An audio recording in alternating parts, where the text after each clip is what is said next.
warahmatullahi wabarakatuh. Waalaikumsalam warahmatullahi wabarakatuh. Baik, di sini saya akan mempresentasikan materi saya, yaitu imunisasi pada ibu hamil, di mana saya sendiri sebagai Rizkyani materi yang akan mempresentasikan hasil materi saya. Imunisasi adalah pemberian vaksin untuk mencegah terjadinya penyakit tertentu. Vaksin adalah suatu obat yang diberikan untuk membantu mencegah suatu penyakit. Vaksin membantu tubuh untuk menghasilkan antibodi. Antibodi ini berfungsi melindungi terhadap penyakit.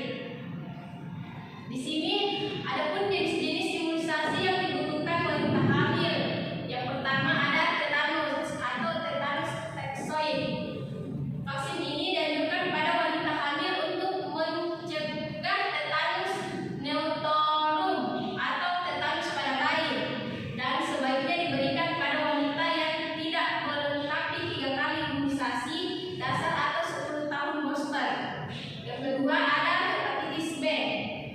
Hepatitis B untuk mencegah wanita dengan risiko tinggi hipertensi B atau memiliki kurang 1 pasangan seksual dalam 6 bulan terakhir, memiliki riwayat penyakit menular seksual atau pengguna narkoba suntik. Yang ketiga ada influenza atau inaktif.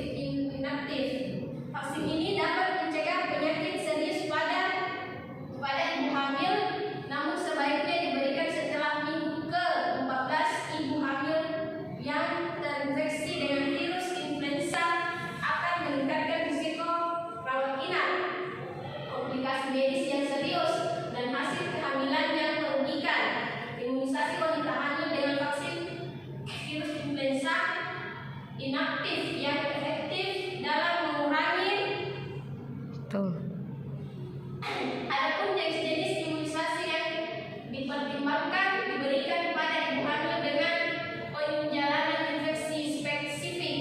Yang pertama ada pneumococcus, diberikan pada tribulan kedua atau ketiga pada wanita dengan risiko tinggi infeksi pneumococcus atau dengan penyakit kronik, wanita dengan gangguan jantung, paru atau penyakit hati, gangguan kekebalan tubuh atau diabetes. Yang kedua ada rabies, direkomendasikan bagi mereka yang terpanjang dengan rabies. Yang ketiga ada hepatitis A. Belum banyak penelitian mengenai keamanan imunisasi ini selama kehamilan, namun risikonya rendah karena vaksin berasal dari virus inaktif. Yang keempat ada vaksin polio oral dan vaksin polio inaktif. Jenis imunisasi yang tidak direkomendasikan pada wanita hamil. Yang satu, MMR atau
bantu video dulu. Vaksin polio